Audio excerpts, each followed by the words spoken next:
اللہ اکبر. جب امام شہید ہو گئے، امام سیوطی نے بھی لکھا ہے کہ آسمان سیاہ ہو گیا، بارش ہوئی، خون کی بارش ہوئی. اس دن جن لوگوں نے چہرے پہ گازا مل، جیسے آج کل لوگ خوبصورتی کے لیے کریم لگاتے ہیں کریم، ویسے اس زمانے میں لوگ چہرے پہ گازا لگاتے تھے خوبصورتی کے لیے.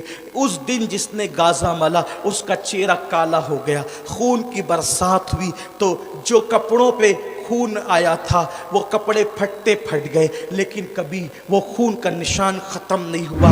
اسی طرح بیت المقدس میں جو پتھر اٹھایا جاتا اس کے نیچے تازہ خون نظر آتا.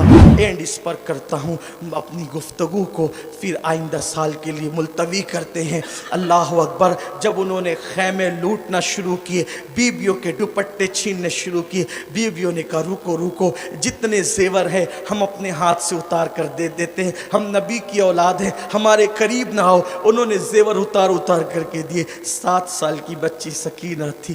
ظالموں نے کان کی بالیاں، وہ چاہتے تھے کہ جو جس کے ہاتھ میں وہ لوٹ لے. قیمتی زیور بیویوں کے پاس تھے، مالدار گھرانہ تھا، دولت مند. امام حسین کے پاس بہت دولت تھی، انشاءاللہ کبھی اس پر بھی ذکر ہوگا، گفتگو ہوگی. زیورات میں زیورات تھے بیویوں کے وجود پہ، تو وہ چاہتے تھے جلدی جلدی سب لے لے.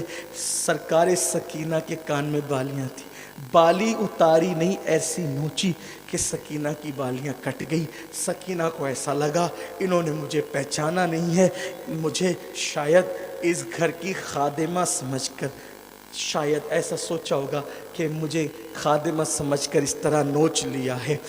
تو انہوں نے کہا کہ میں اپنا تعارف کرا دوں تاکہ یہ میرے ساتھ یہ سلوک نہ کرے. تو جو بالیاں کھینچا تھا خون کی پھواریں نکل رہی تھی، تو کہا کہ میں حسین کی بیٹی نبی کی اولاد ہوں، میرے ساتھ ایسا نہ کرو. اتنا سن کر تو ان کو لرز جانا چاہیے تھا، لیکن اتنا سنا سکینہ کے چہرے پہ تماچے مارنے شروع کی. کہا کہ اب بھی تمہارا نسب کا غرور نہیں گیا،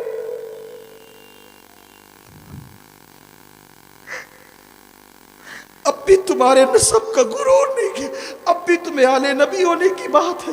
سیدہ سکینہ کے چہرے پہ تماچے مارے. حضرت زینب سلام اللہ علیہ نے سیدہ سکینہ کو اپنی طرف سمیٹا. خیمے جل گئے، بیویوں کو باہر کر دیا گیا.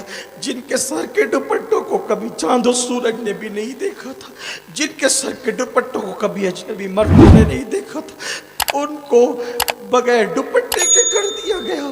خیمے جل گئے تھے. اور پھر اسی مصیبت میں وہ وقت آ گیا، سورج غروب ہونے لگا تھا. بی بی زینب نے کہا اے نبی کے گھر کی عورتوں، نماز کا ٹائم نہ چلا جائے، عصر کا سورج غروب ہو رہا ہے. نانا کا فرمان ہے کہ جو عصر جان بوجھ کے چھوڑ دیتا ہے اس کے اعمال ضائع کر دیے جاتے ہیں. بہت رو چکی ہو، بہت رونا ہے، نماز عصر پڑھ لو. اگر عصر نہیں پڑھو گی تو مجھے ڈر لگتا ہے کہ کہیں قربانیاں جو تم نے کربلا میں دی ہیں وہ ضائع نہ ہو جائے. اس وقت بھی ان بیویوں نے عصر کی نماز ترک نہیں کی.